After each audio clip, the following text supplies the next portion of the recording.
If you want to check your sales yearly, monthly, or daily, or however you desire, you need to click on reports in the top drop down. Reports, sales report.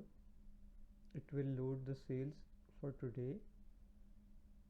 From here you have to select the date you want to see the sales in. For example, I want to see from May 1st till May 26th. I will press on search. It will load all the details